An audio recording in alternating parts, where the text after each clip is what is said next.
2021 is coming up, thank God, and we are going to jump into a new semester or quarter. And so now I figured would be a great time to share with you my updated academic organizational system. Mine isn't focused so much on productivity, but really more on organization. And I feel like this keeps me the most organized, ensures that I, keep track of my assignments, keep track of my classes, and pretty much get everything in on time. And of course, keep my head on straight. So let's get into it. The first step to my organizational system is using Google Calendar to organize literally everything in your life ever. Basically, I have my life split up into 6 or so categories that I've labeled A to F. And B is for my academics. And so that's the one calendar that I focus on most. I put in all of my class dates and times. I schedule those as a repeating event. And whenever I'll get the Zoom link for that class, I'll put it in the location for that. I might also put some other stuff like the contact information for my professor. My to-do system is on Todoist. I make Todoist projects underneath an overall academic tab, and from there I put all of my classes into a separate project. What this allows me to do is put in, my assignments, my assessments, and my textbook readings. It allows me to put a date on them, and inputting new events, because of Todoist's native language processing feature, is really easy. You just type in the name, type in the date, and I've also made some tabs and categories, homework, tests, quizzes, things like that. And I use priorities. I've created a template that you can use and download that breaks down into assignments, assessments, and textbook readings. You can always adjust this to your needs. Next up is Google Drive. And Google Drive has been my main driver, get it, for the past, 10 years or so. It's just such an intuitive system to use. I have an academics tab, and under that, I put all of my classes for that current semester. And within those, I can write essays, I can import documents, I can always store my syllabi in there, all of those sorts of things.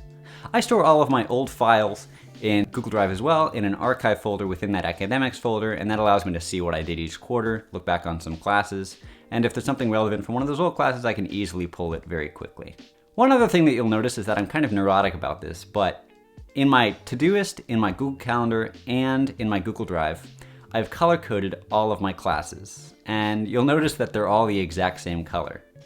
I do this for a very good reason, which is I'm a visual learner. I learn by seeing, and the same color in the same place is really useful for me. So if that might help you, I highly recommend you try that out.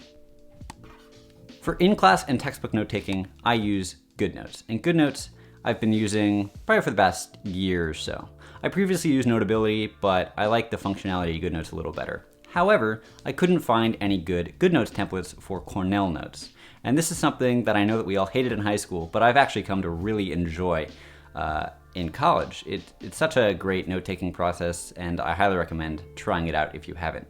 But basically, there's a side column on one side and your information on the other side, and the side column allows you to write down questions or take notes or something like that. That's really helpful for me, who again is more of a visual learner and can see the correlation between a question and an event. Also in GoodNotes, I use the outline and thumbnail feature a lot. It's really convenient. I use the outline feature to tell me where the chapter markers are. And then when I go back to study, it's really easy to jump to chapters very quickly instead of scrolling through an endless document. I created my own GoodNotes 5 templates for Cornell notes that you can also download in the description if you want to take a look at those. Finally, let's get to Notion. As many of you know, I'm a huge fan of Notion, but I don't use it that frequently these days because I don't find it that particularly useful for the use case for me right now. If you want to put everything in Notion, I think that's the best way to use it, but it's a little bit too cluttered for me to really use nicely. So I basically use it just for quick capture and occasional archiving. I do use the system that I detailed in my previous Notion video, which is that, I put some of my class information into each Notion, and I have a list of all the classes that I've ever taken, with their syllabi and information for professors. But that's pretty much all that I'm using Notion for these days. However, if you like to use Notion more frequently than I do, I'm going to be putting out an updated college template that you can use by the end of this month. So definitely stay tuned for that if you're interested. There's no single to-do list app, calendar app, note-taking app whatever. That's going to fulfill all your needs exactly the way that they fill mine. You need to explore this a little bit more, and that's why I'm putting up this video now, so you'll have, hopefully, at least a month before classes to really nail down your system if you haven't already. I wish you the best of luck, and if you have any questions, please don't hesitate to reach out. Thanks so much for checking out this video. I hope that you and your family have a wonderful holiday season and stay safe and healthy, and I will see you very soon.